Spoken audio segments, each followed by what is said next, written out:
I do see a couple familiar faces out there, but a lot of you don't know who I am. But my name's Darren. I attend up the road at New Life Community Fellowship.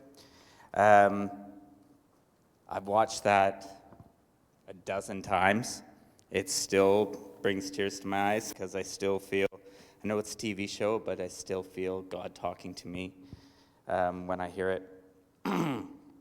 So I wanted to share a little bit with you about what led me here today, because I wasn't always a Christian. I was an atheist most of my life. I remember church when I was a baby. Well, not when I was a baby, but till I was 6. There was one memory that sticks out. I knew we went to church because I was in a school play, and I was a lamb, and I wore white leotards and ears. That's all I remember. That was my church experience as a kid. And so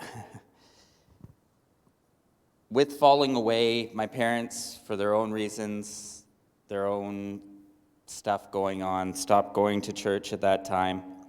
And my dad became an alcoholic, and I was abused most of my life, both physically, verbally, which is, of course, mentally hard. So I grew up hating anything to do with God.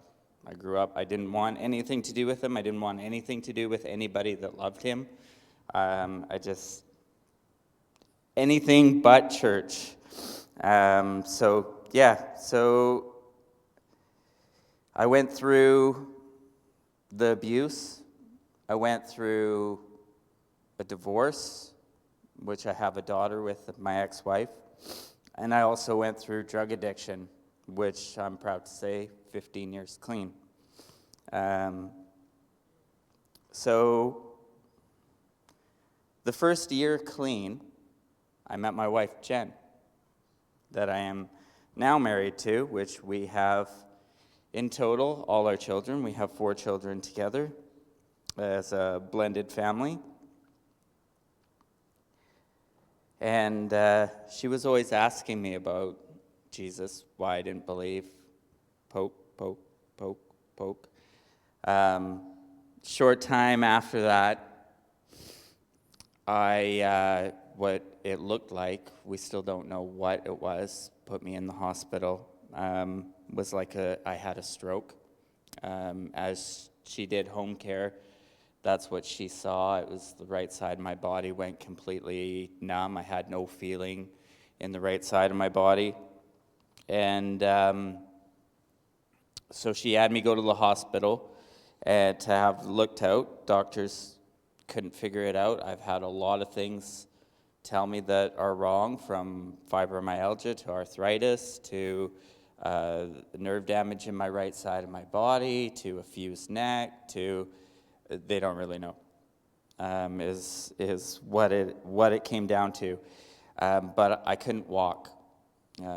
She had to come to the hospital, and she would have to help me into the shower and bathe me, and to go from somebody that was a stonemason and worked with my hands and worked 6 days a week to absolutely nothing was a hard thing to have to deal with. And I went through some depression with that, but I also found God there. I was one day we were talking before she left the church, and my sister had called, and I had an argument with my sister just after I had a spinal tap that was done by x-ray, because they couldn't get the needle in. Normally they had to do it by x-ray and pretty much bend me at a 90-degree angle, which it was like being electrocuted to have that procedure done, and I wouldn't want to ever have to experience it again today.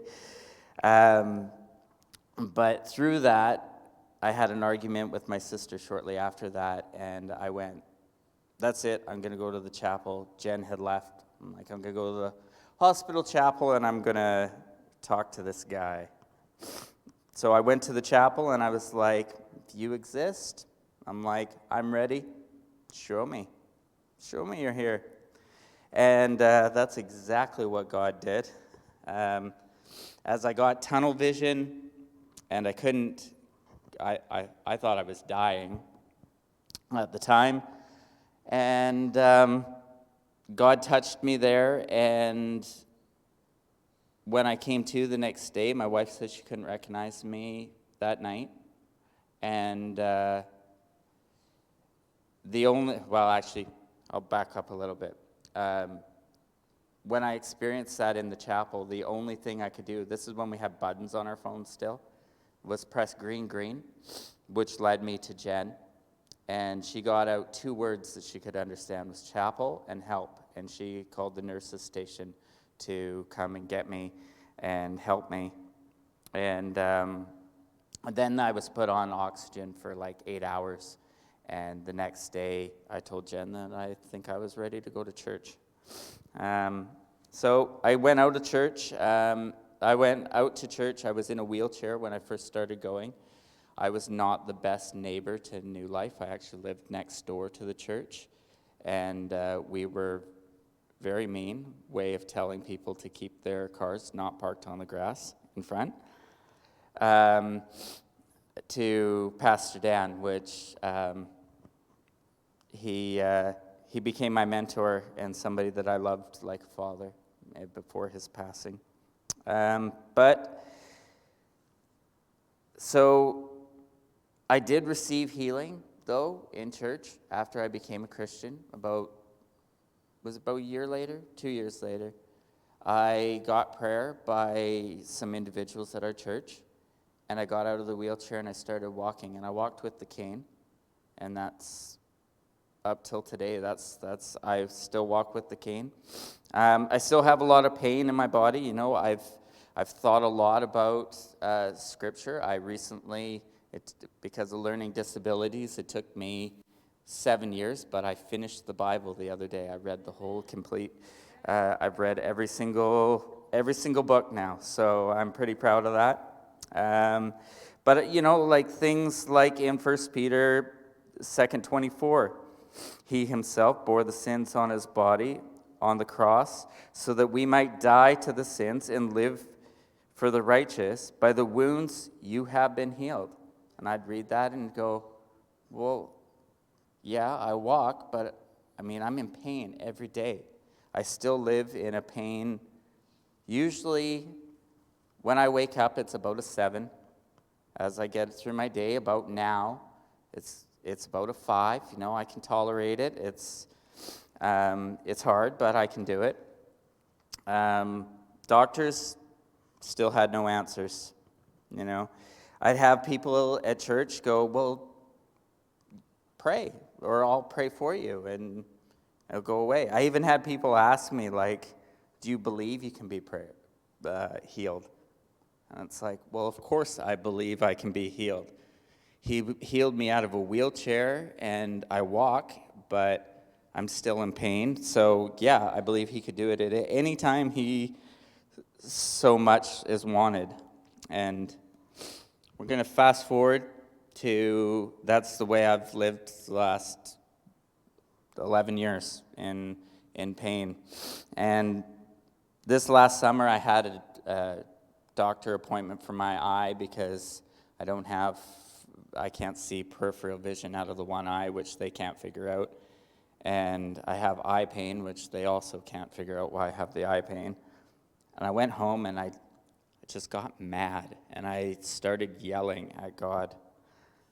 And I was so angry I'm like, well, you won't send a doctor that can heal me, and you won't do it yourself. Like, I couldn't get it. Then I saw that scene not too long ago. And I heard God speak to me in that encounter in the hospital when he healed me. He took that life in my hands. He stripped all that was negative and bad out of me in that instant, which I feel was all that was left in the chair, that weakness. And as I learned who he was, He slowly worked on the inside with my heart working out. And he did for me something that no doctor could ever do. He healed my soul. He healed my heart. He made me believe in him, and he gave me an eternal gift. You know, I might have to wait a bit with my body, and that's okay.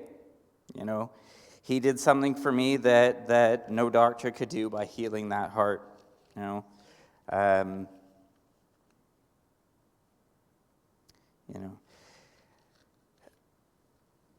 and it was a healing that he can only do. So in Psalm 147:3, he heals the brokenhearted and binds their wounds.